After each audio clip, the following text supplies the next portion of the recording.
Hey boss, welcome to the Blogger Breakthrough Podcast. I'm your host, Liz Stapleton from elizabethstapleton.com and founder of the Blogger Breakthrough Summit. Today we're talking about Onsite SEO with Mariah Magazine, who was one of our awesome speakers at the 2020 Summit. Remember, if you want to make sure you're notified when registration for our next summit in 2021 opens, be sure to be on the Blogger Breakthrough Summit newsletter email list. The link to that is in our show notes, or you can go to bloggerbreakthrough.com/newsletter and sign up there. Now let's dive in.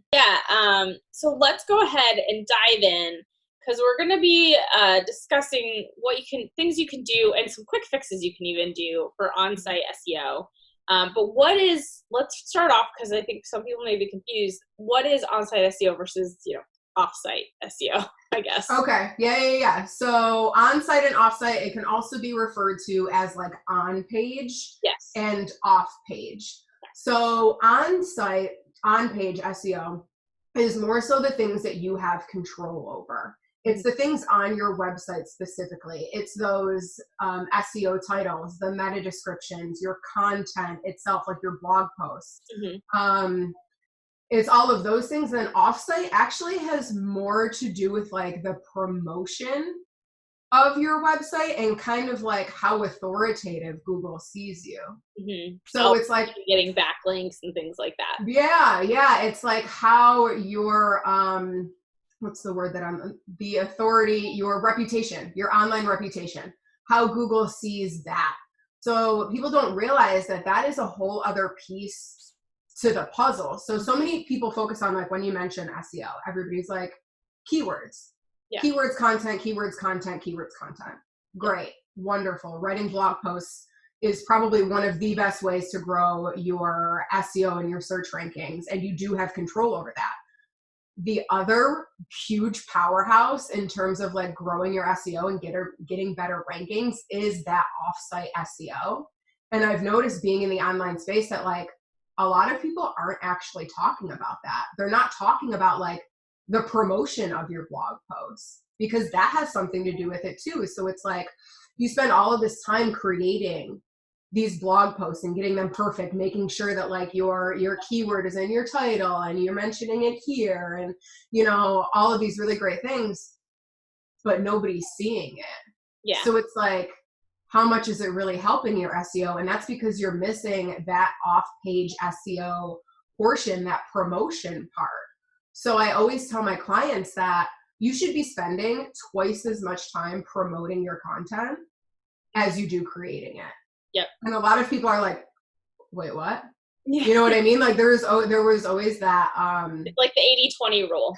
Yeah, exactly. So it's like, you really want to spend a lot more time promoting it. It's not good enough to go ahead and click publish on a blog post or create 3 blog posts a week and then promote none of them.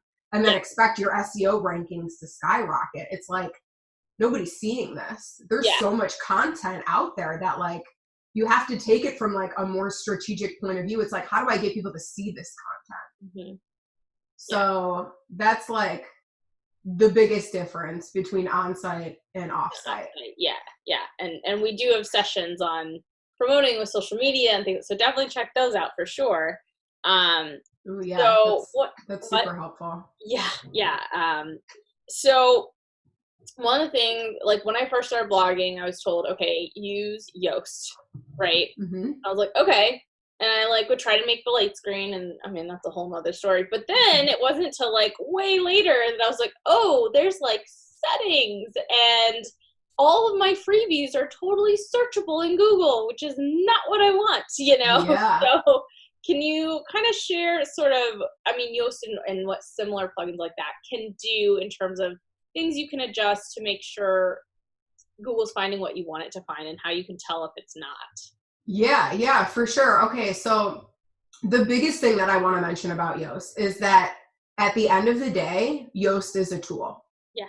So I know that so many people like the green light and everything like that, and they kind of beat themselves up for not getting that green light. And then they're like, which keyword should I put in the focus keyword box? And it's like, that keyword that you put in is only how Yoast is reading your content and giving you an analysis. It's not actually telling Google, hey, this is a keyword for this post. Yeah, and like that's a huge misconception. Is like, well, what keyword do I put in here? And I was like, Well, Google is also going to like see what the main idea of your content is. So like, I would rather you spend more time really focusing on creating that content that Google thinks is helpful for your target audience. You know what I mean? Instead of like sitting here.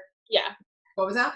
Instead of trying to get a green light for one keyword, when in reality, Google may, if it's a quality post, Google may rank it for multiple keywords. Yes. Yeah, exactly. So that's a huge thing, is that like SEO really is a tool. Mm-hmm. And then especially like if people are using Squarespace, they don't get to use Yoast. Yeah. So people are like, is Squarespace as good? And it's like, Yoast is a tool. Yoast is a really awesome tool that WordPress uses. But at the end of the day, it really is about your content and your website itself. Mm-hmm. But there are some settings in Yoast that you definitely want to pay attention to. Okay, so from here in the session, there was a screen share, which isn't as helpful on a podcast, but hopefully this little snippet gave you a bit of insight when it comes to what you can control SEO-wise. Be sure to join me next week when I'll be sharing a snippet from Allison Badgerly's 2020 Blogger Breakthrough Summit session on how to batch Instagram stories. I'll catch you then.